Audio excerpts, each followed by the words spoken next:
What if I told you that Jesus doesn't equal religion? That the judgment you feel from Christians wasn't his mission? All those laws and rules that were consecrated, Jesus made obsolete, and what is obsolete becomes outdated. See, there's a difference between following Jesus and following religion, because one leads to death while the other gives new breath. You see, religion says do, while Jesus says done.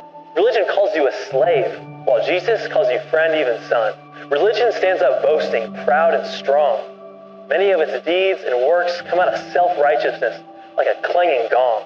See, Jesus was a liberator for the oppressed. That leaves no room for him to be used as a mascot for those who are power-obsessed. Religion dresses you up, makes you look all nice, but all it does is put a Band-Aid on a bullet hole, when Jesus is the only one who can, will, and wants to save your soul. Listen, the church is supposed to be a hospital for the broken, not a platform for good people, like some gold token. Let me break this wide open. If God's grace is like water, then the church should be his ocean. For through Jesus' love for us and his devotion, sin no longer reigns because of what grace set in motion, which means I don't have to hide my failures.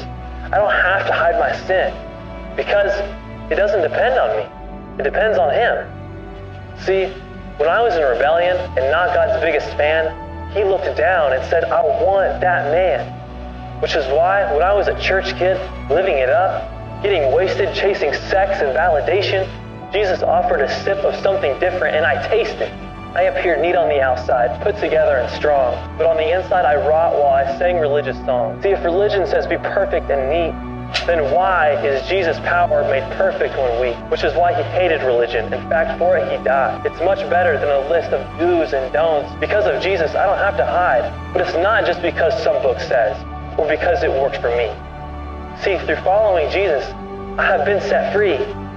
I know that pit. I've been stuck in that brokenness.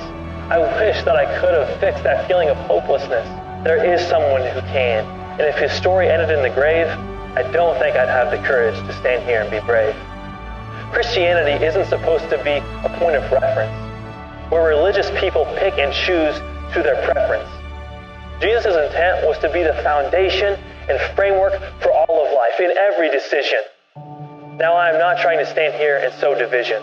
So let me affirm, I love the church, I love the Bible, and I believe in sin. But how come we don't point to Jesus and let him begin? Let me get straight to the point and wrap this up like I'm rolling a joint. Jesus ate with the sinners, the people the religious wouldn't go near. But whenever Jesus spoke, everybody wanted to hear. Maybe it's because he practiced what he preached. And he authentically loved every person he reached.